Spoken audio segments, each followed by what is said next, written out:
You're listening to Simply the Best Sports Take, the best podcast breaking down the best stuff in sports with host Sean Bingham. His takes are so good, he dropped the mic, but then you wouldn't be able to hear him, and that would suck. Welcome into STB Sports Take, Simply the Best Sports Podcast. I am your host, Sean Bingham. My hair is getting long. So long, I'm having a hard time tucking my headphones in here. I gotta move my hair. Might be time for a trim.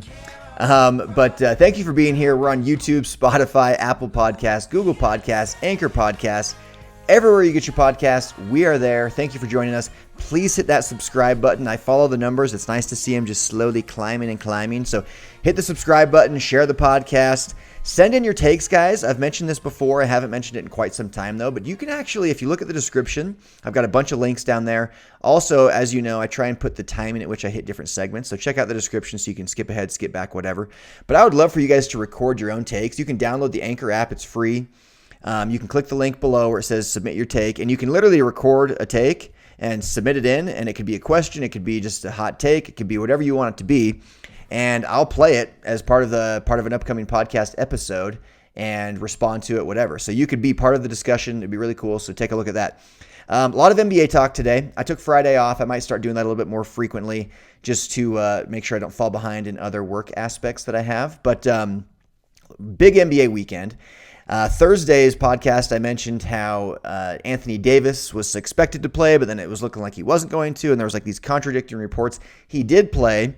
Kind of. He was on the court. He was in uniform. He didn't do a whole lot. Didn't do a whole lot in the stat sheet, but he did play. Didn't look good at all. On the flip side, Kevin Durant came back after a 3-game absence from his dead leg, as I like to call it, his thigh bruise, and the guy freaking dominated. I don't know if you guys saw Kevin Durant yesterday, the Nets and the Suns. That game was unbelievable. I watched the whole thing. Kevin Durant makes it look so easy. That guy is so talented. The things he can do with the basketball at his height and his length are truly remarkable. The dude's 7 feet tall. He's got a wingspan that's 7'5" or 7'6", they say. And he can drive either direction. Nope. He's got handles of a shooting guard. And he can shoot off one leg. He can shoot off his opposite leg. He can finish with both hands. He can shoot the deep three. He can shoot it off the dribble. He can come off screens. I mean, there's literally offensively, there's nothing he can't do. As I watched that game yesterday, I sat there and I thought, he's far and away the best offensive player in the NBA. I don't even think anyone else is close. Kyrie is not close. James Harden is not close. And the funny part is they're both on his team. And those are some of the first names that come to mind as far as offensive talent. Steph Curry obviously is right there. And that's a former teammate of Kevin Durant. This guy's been surrounded by greatness his whole career. But the guy made it look so easy. He came off the bench. So I turned the game on super excited. I knew Kevin Durant was. I looked at the injury report. I saw Kevin Durant wasn't on it. And I was like, oh my gosh, he's going to play. I'm very excited to watch.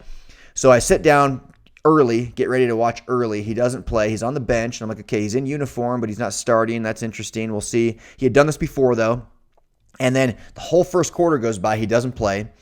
Several minutes of the second quarter go by. He doesn't play. And I'm like, is he not playing? Is he just on the bench for fun? The dude comes in with 8 minutes to go in the second quarter, plays just 28 minutes and goes berserk. Ends up scoring 14 points in the fourth quarter, had 33 points for the game to go with 4 assists and 6 rebounds, only 1 turnover. He also had a block and 2 steals. The guy, and he was 12 of 21 from the field. There's nothing he can't do. There's nothing he can't do. When fully healthy, I think he's the best player in the world. When fully healthy, I think Kevin Durant is the best player in the world. The problem is he's rarely fully healthy. So you can't be the best player in the world if you're frequently hurt. If he had played at least 70% of his team's games this year, which if we go back to Thursday's podcast, I talked about how we're going to have to give Nikola Jokic the MVP, because he's playing out of his mind. He's almost averaging a triple-double. He's leading his team in nearly every category. His team's right in the thick of the middle of the pack in the playoff hunt. In the Western Conference, they're around the 4 or 5 seed. They'll finish around the 4 or 5 seed. And they're doing it now without Jamal Murray. He's among the league leaders in points per game. He's the league leader in PER. So he deserves all of that. But a big part of what I said on Thursday is he's got to be MVP because all the guys that would be closest to him as far as competition goes, they're not playing enough. James Harden isn't playing enough. Joel Embiid hasn't played enough. Giannis is sitting out a bunch. Steph's team isn't quite good enough. Kevin Durant is not playing even close to enough. If Kevin Durant, LeBron is sitting out too much now with injury, and Anthony Davis too much with injury. Like, there's so many guys, I don't even know if I may have already said Harden just barely, but James Harden has been sitting out too much. There's just so many guys that are right there that could be MVP, or at least, will get some votes. But in my opinion, not only is Jokic among the top 3 or 4 performers in the NBA this year, but he's playing the entire time. He's not skipping games. I would say Kawhi Leonard would probably be my second place vote for MVP right now because he's sitting out fewer games than he has in previous years and still performing at a very, very high level. But Kevin Durant, if Kevin Durant played a full season or even close to a full season, 70%, there's no question he'd be the MVP. The guy can do it all, and he makes it look so easy. Every time he got the ball, it was like, oh, they're going to score again. It kind of reminded me of the BYU days with Jimmer Fredette. Obviously, I'm a big Jimmer fan. I was living in Provo, going to the BYU games. I was a fresh BYU grad at the time when Jimmer was playing. So I wasn't attending BYU, but I had just graduated.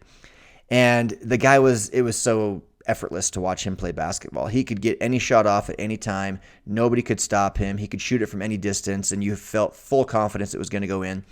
That's where Kevin Durant is at right now, and Steph Curry is as well. But Kevin Durant yesterday, watching him, I was like, okay, I've been having all these doubts about the Brooklyn Nets and their continuity and their team chemistry, and this was against the Phoenix Suns. This wasn't against some crappy team. This was against the team with the second best record in the entire NBA. The Phoenix Suns, at full strength. And Kevin Durant came in and just made it look so easy. 12 of 21 shooting, and they were difficult shots. I'm talking like driving left, jump off your right foot, fading away, guy in your face, boom, off the glass, no problem. Floaters in the lane at 7 feet tall. And it's impossible to block his shot. I mean, he's getting the ball. He's 7 feet tall. He's long. So his release point is 10, 11, 12 feet. I don't even freaking know. I mean, his release point's probably around 10 feet at where he's releasing the ball. To defend that is impossible. And the quickness he has and the ball handling skills he has at his height is impossible to defend. Kevin Durant is truly the perfect offensive weapon because anybody who's tall enough to bother his shot isn't quick enough to keep up with him. And anybody who is quick enough to keep up with him isn't tall enough to bother his shot. There's no stopping the guy offensively. There's no stopping him. He is truly the perfect offensive weapon. It was remarkable to watch him play. And instantly yesterday, as I'm watching that game, I'm thinking, oh boy, I'm going to be the guy that's just flip-flopping back and forth on the Nets. I've been very high on the Nets. I've said from the beginning, if they're healthy, if they can get some team chemistry down, they're going to win the NBA Finals. I don't even think it'll be close. But then most recently, I'm like, oh man, Kevin Durant's never playing, and James Harden's now hurt, and are they going to have the team chemistry they need? Can they really win it all if they don't play enough together? I don't think they can. And then yesterday, you watch Kevin Durant play again, and you watch them play the Suns, a very good team, and handle them. In fact, they were losing until Durant came in. Then Durant comes in, and it was just blew him out of the water. He was plus 11 in his 33 minutes, or in his 28 minutes. 28 minutes, he was plus 11. That's what an impact Kevin Durant had yesterday. And so the one negative thing remains just his durability. Every time he went down yesterday, diving for a loose ball or taking a foul in the lane, it was just like, is he okay? I can only imagine if you're the Nets owner or GM, you're like, don't fall. Okay, we won. Get him out of the game. Get him out of the game. You're paying tens of millions of dollars for a guy to sit on the bench and just praying that he doesn't get hurt every time he gets touched. That's the downside with Kevin Durant. He's clearly not durable. He was earlier in his career, and he's had maybe a spell of bad luck, but age is a factor. He's 32. It's not like he's old, but it's not like he's 22 anymore. And so that's a big question mark around the Nets is whether or not Kevin Durant can be durable and available, because if available, if healthy, I'm sorry, this guy's the best player in the league. He is. In fact, I don't even think it's very close. If fully healthy, Kevin Durant is the best player in the world, and that is a fact. And he showed that yesterday. Speaking of very difficult to defend offensive weapons, Steph Curry had a game yesterday. He came back down to earth on Thursday, but then yesterday he went berserk. I'm trying to pull up the box score now, but if you saw some of the highlights, he had one where the shot clock's winding down, the ball's knocked away from him into the backcourt. He has to run into the backcourt, grab the ball, come back in essentially to a double team, does a quick crossover to create a little bit of space. He's at least 10 feet behind the three-point line. He's barely beyond the logo of half court. Crossover, off the dribble, shot clock winding down, nothing but net. And any other player, and you're like, oh, that's such a lucky shot. Steph Curry hits it, and you're like, yeah, that's what he does. That's what he does. His ability to shoot is mind-boggling, like truly mind-boggling. I had some friends over yesterday, and we were talking about, when Steph hit that like 105 in a row or 106 in a row that the Warriors put up on their social media. It was just him in the corner at practice, just drilling three after three after three. And and I was like, this is where people forget just how good professionals are.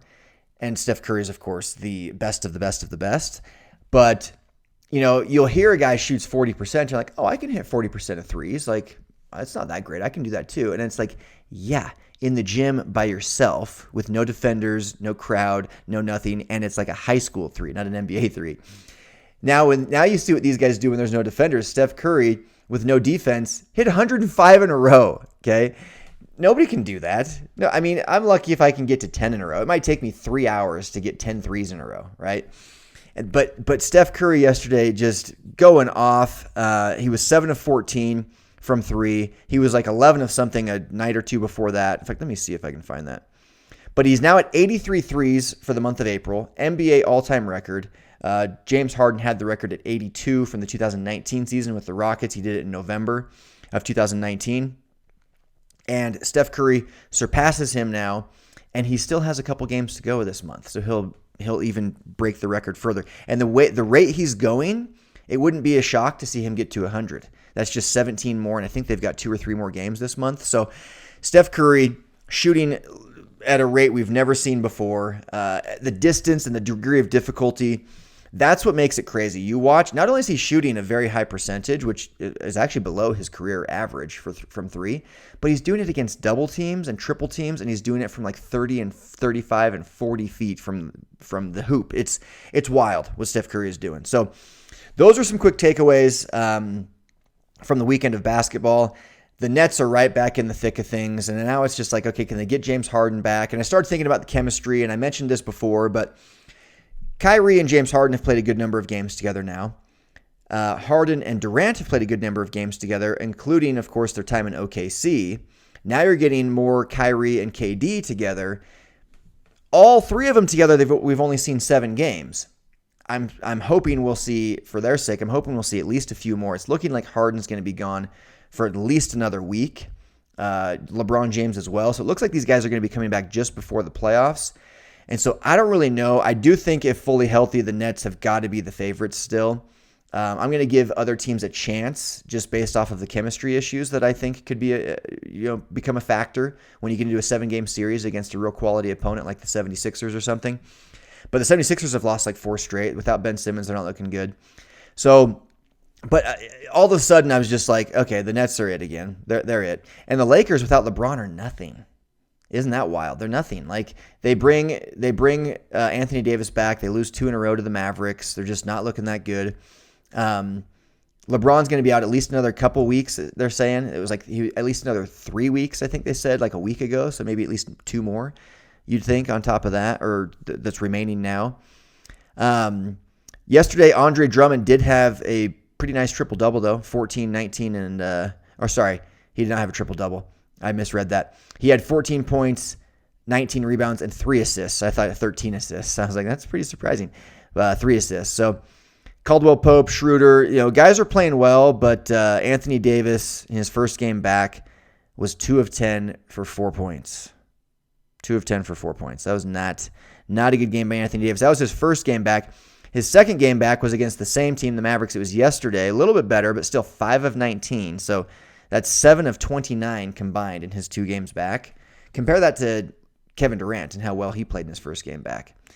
Anthony Davis 0 of 6 from 3, 17 points, was a minus 19 on the box score. This team needs LeBron James pretty badly. And if you look at the standings now in the NBA, the Lakers are now at the 5th seed, but only a game and a half up on Dallas, who just beat them twice in a row. Those were key wins for the Dallas Mavericks in the 6th seed with a game and a half lead over the Lakers. They've won 3 straight. Lakers have lost 3 straight. The Blazers have lost 5 straight. Damian Lillard not playing well. They're now at the 7th spot for that play-in game. And if the play-in game were to happen right now against the Warriors, I'm taking the Warriors in that game, even though the Blazers are clearly the better team, because Damian Lillard and Steph Curry are not that far apart from each other. Steph Curry is the better player, but they do very similar things. Steph Curry just does all of them just a teeny bit better. But then you look at the supporting cast of Damian Lillard versus Steph Curry, and it's not even close. I mean, Damian Lillard's got, we've talked about this, he's got CJ McCollum, Yusuf Nurkic, Norman Powell, Carmelo Anthony. I mean, those are 4 solid pieces around Damian Lillard. And then on Steph Curry's side, you've got Draymond Green, Kelly Oubre, Andrew Wiggins, Kevon Looney. Those are probably the top 4 guys that Steph Curry's got helping him. And you compare those 4 supporting casts, it's not even close. The Blazers win that game. But they're playing so poorly, trending downward. Warriors are trending upward. So that'll be interesting to watch. But the Jazz got a huge help from Kevin Durant and the Brooklyn Nets, because they lost to the Timberwolves, and it looked like, oh shoot, if the Suns can start to win, if the Suns can beat the Nets and keep winning, they might surpass Utah for that 1 seed because they own the tiebreaker. But they lose. That puts them 2 games behind Utah. But again, Utah has to stay a game up. They can't fall into a tie with Phoenix because Phoenix owns that tiebreaker. And the Jazz want to keep that 1 seed because right now the Lakers are slipping. You could very likely, without LeBron James, it is very, very likely we watch the Lakers slip down to that 6th seed. They're only a game and a half up right now. That could happen by the end of the week. See the Lakers slip down to that 6th seed, and that's exactly where we want them, is in that 6th seed. Because if they're in the 4-5, that means they'd be our opponent for round 2 of the playoffs. And we're assuming LeBron James is going to come back fully healthy, and we're assuming they're going to get through the first round, which is a very safe assumption. In fact, Anthony Davis, this is something we should really talk about. Anthony Davis went on the record. He was asked about the seeding by a reporter, and he literally said, "We just can't fall out of the playoffs. We're very confident that if we're there, if we're in the playoffs, it really doesn't matter what seed we are. We feel like we can beat anybody." And the reality is he's right. They can. And so then it begs the question, how important is seeding? How much emphasis are we putting on the regular season? Are we allowing load management to be too much of an issue? Are we allowing these injuries? And I don't know how you gauge if a guy's healthy. I don't know if we send in third-party independent physicians to go check out LeBron James and determine, hey, you know what? You're healthy. You have to play for the fans' sake, for the TV network's sake, because it is a business. Obviously, they're not going to do that. And you'd think these guys would want to play, and I'm sure they do, but it does feel like there's, quote, an abundance of caution being taken place all the time here with these guys. But it's the reality is the Lakers know we don't care for the freaking 8 seed. We can beat the Jazz. And if fully healthy, I hate to admit it, but they can. They can beat the Jazz if fully healthy. And their chemistry is there. They already know how to play with each other. They won a championship last year, for crying out loud. So the chemistry issues are not really a concern for the Lakers like they are for the Nets. But if they just get in the playoffs, which they're going to, they could get by anybody. So the Jazz just want to avoid them. So the 6 seed's where we want them. So we'll see how that plays out. Nuggets looked good. Michael Porter Jr. had a quick note here. I've predicted he's going to be a stud. I think he's an all-star in the making. The guy is balling out. Had another big game the other night. Jokic, as I watched that game, I had a quick note here too to make. I'm pretty sure Jokic is the worst jumper in the history of the NBA. And so I was asking a friend as we were watching. I was like, "What do you think Jokic's vert is?" Like, I think it's, and he guessed like 20-something inches. I was like, no freaking way. No, not a chance he can jump 20-something inches. So we Googled it, and there's actually like reports out there that people think his vertical leap is like 6 inches. 6 inches. That's not a joke. They think he can jump. An NBA athlete who's probably going to win MVP this year can jump a few inches off the ground. Like, the guy literally cannot jump. I just find that hilarious. I'm sorry. Okay, moving on. That's the NBA, so we'll keep an eye on that. We're coming down the home stretch. And I want to talk about something that'll kind of segue back to the NBA a teeny bit. with the regular season and the playoffs and the importance of it all and getting stars to play more and things like that, while still giving them the time off their bodies need to recover. The college football playoffs are looking at expanding from 4 teams to potentially 6 to potentially 8 to potentially 16, right? And you can just keep going and going and going. Well, a couple thoughts on that. One, there are absolutely positively not 16 teams that have a right to fight for the college football national championship each season. I do think there are more than 4. 4 is certainly better than it was at 2 with the BCS just kind of like putting these 2 teams in.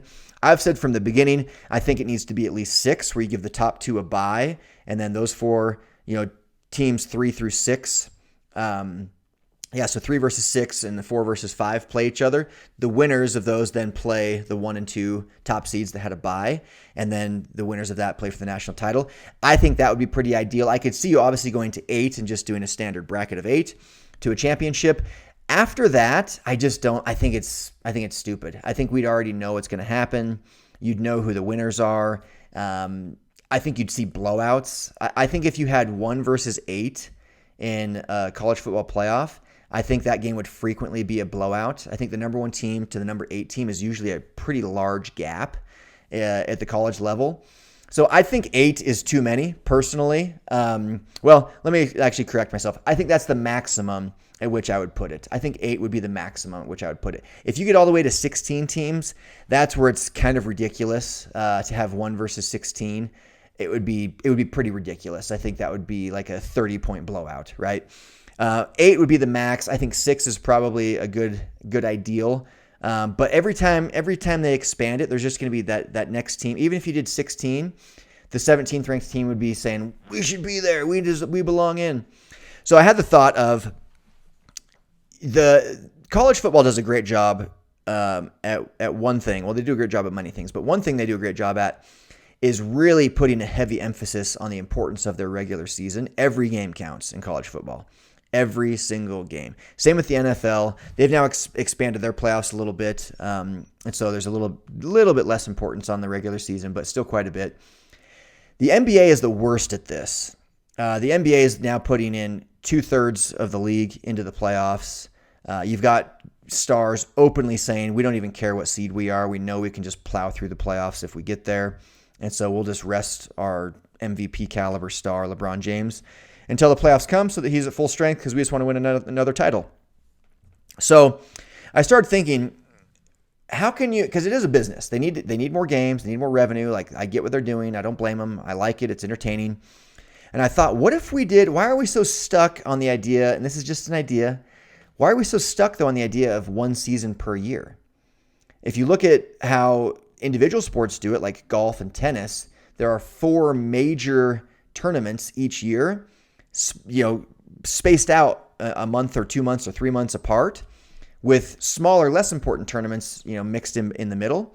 But those 4 majors is just packed with all the superstars, and they're ready to go. That's kind of like the playoffs, right? It's kind of like the version of the playoffs would be the Masters, the PGA Championship, the US Open, the British Open, right? Or in tennis, it's Wimbledon, the French Open, the Australian Open, the US Open. Those are like the tournaments if you're a tennis or a golf player.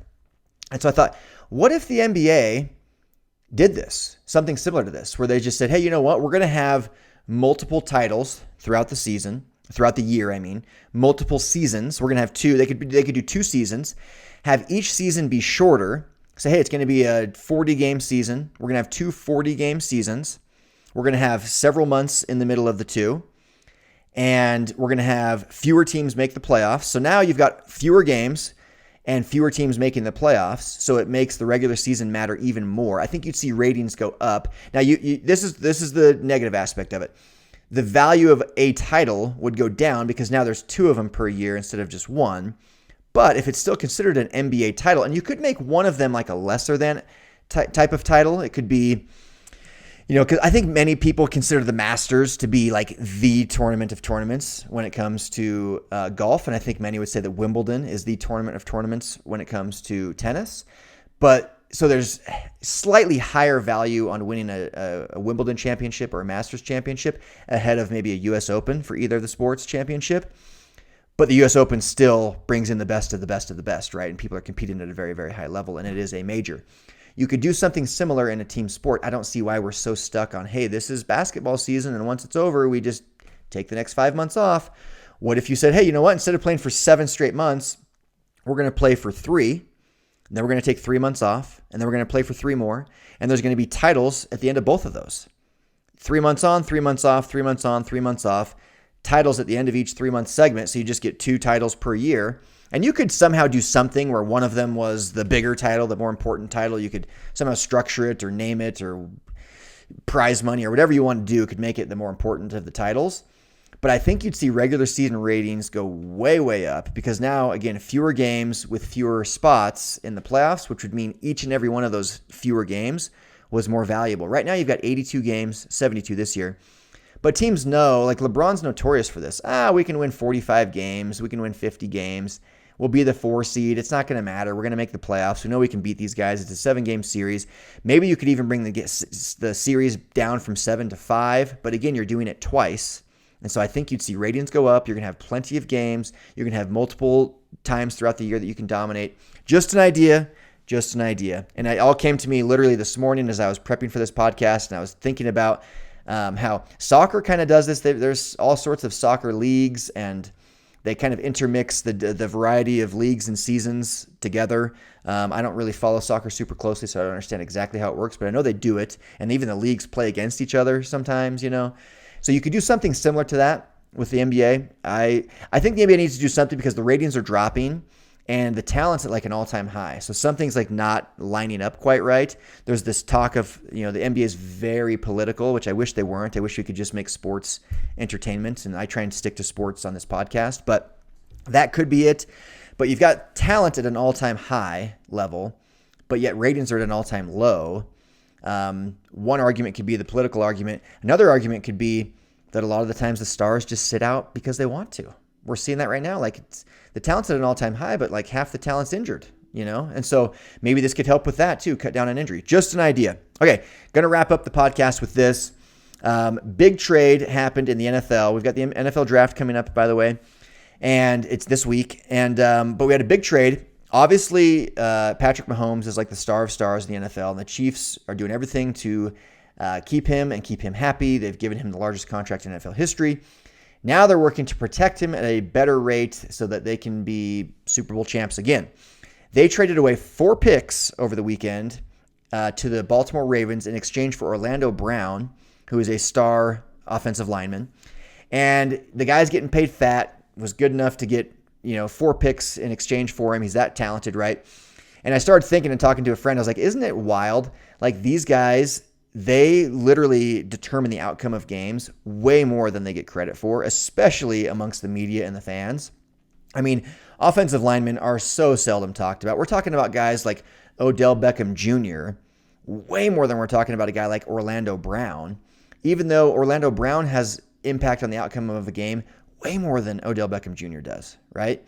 But for whatever reason, these guys that have the ball more, that are flashier, that are scoring touchdowns, they're just talked about more. But these offensive linemen who are getting paid stacks and stacks of cash because the teams know how important they are, they're giving up several draft picks in exchange to get them because the teams know how important they are. They're the guys that can go to the grocery store and walk around and not have a single soul say anything to them, not even recognize who they are. They just think, oh, that's like a big fat guy maybe, I don't know. But little do they know, the guy can run like a 4.8 40, can bench press a small country, is like in mega good shape. He's just as big as a house because he has to be, because his job is to not let people get around him to tackle the quarterback or sack the quarterback. So interesting thought I had there. Anyway, guys, that's the podcast for today. Thank you for being here. Please, as always, hit that subscribe button. I will see you mañana. I am out. Peace. Thanks for hanging with Simply the Best Sports Take. Don't forget to subscribe to this podcast and check out STBSportsTake.com. Simply the best in sports. 'Cause we are